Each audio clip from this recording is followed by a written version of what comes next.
Magic the Gathering is a strategy card game developed by Wizards of the Coast, based around a fantasy setting where you fight another player with cards representing spells. It was the first trading card game produced, and it has been releasing new products since its inception in 1993.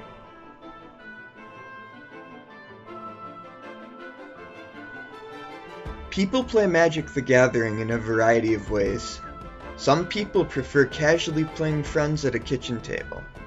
Others decide to seek out a local game store to meet with other people who play, often joining leagues or small tournaments.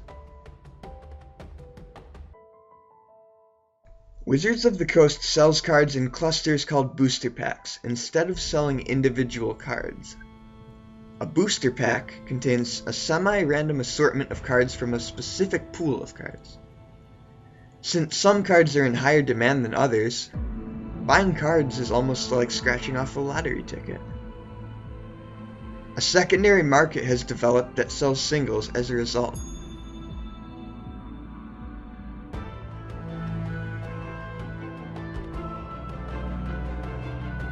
I started playing Magic actually quite a while ago. I believe in the first release was the first set of Magic cards that I got. I just was going down to the Commons and I saw a couple guys outside playing Magic, and I walked up to them because I liked running a Magic Club and invited them to come up and play. I started playing Magic the Gathering because one of my brother's friends came over and he taught my brother this new cool card game.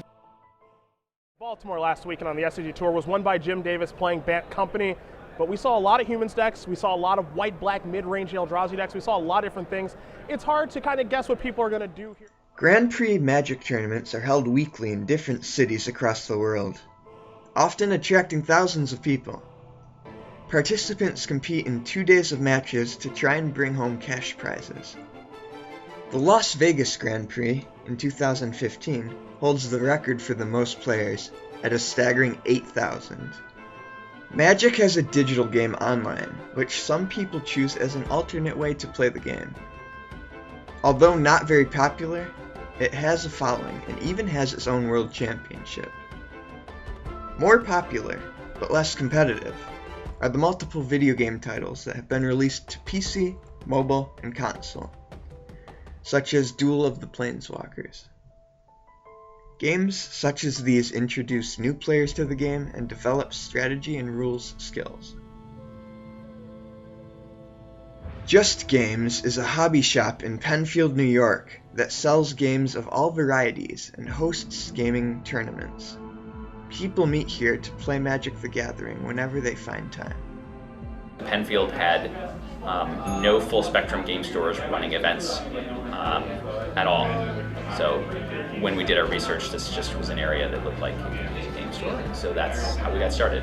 Magic is one of the largest organized play events in the world. In fact, I think after Pokemon, it is the largest. So I would be lying to you if I told you it wasn't an important role. But part of having a healthy business is not doing just one thing, right? So Magic, a good number would be like 30% of your events might be Magic events, right? So you don't want to focus too much on it because you want to make sure you have a variety of things. If you look at our store, you'll see that maybe about 20% of our space is taken up by Magic-related product. That's probably a good look at like how important Magic is.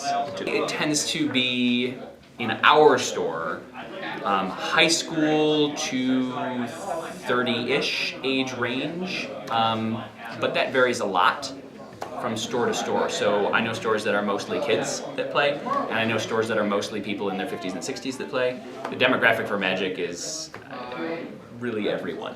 Do you have a favorite card? Me? Yeah, Scheherazade from Arabian Nights. Absolutely. I don't know if you're not familiar with it. That's you start a sub game of Magic when you cast it. You set aside your whole game and you start playing another one, and the loser of that game loses half their life. So the original design of the game included the idea that you could play any number of cards. So the deck that Richard Garfield, the designer of the game, had in mind was like about 80 Scheherazades and about 50 planes. And you would win the game by progressing in sub-games until you eventually cause your opponent to lose by not being able to draw an opening hand. and then they would lose half their life in the subgame before that, and so on until they eventually died in the original game. Just love the design element behind it, even though it's totally impractical to actually use the card that way. One of the interesting things about the Magic economy is that prices are constantly fluctuating based on how well certain cards perform in tournaments. Old cards are quite the collector's item. The first set of cards released in 1993 was underproduced, yet it contains some of the most iconic and powerful cards. Nowadays, Magic fanatics are willing to fork over big money for some of the rarest gems. An original, mint condition Black Lotus, debatably the best card in the game, fetches a price tag as high as $20,000. Like all games, this game has strategy.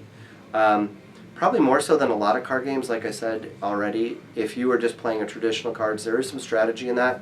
But this really takes some thinking, doing some research, so there's some research skills that can be learned in this.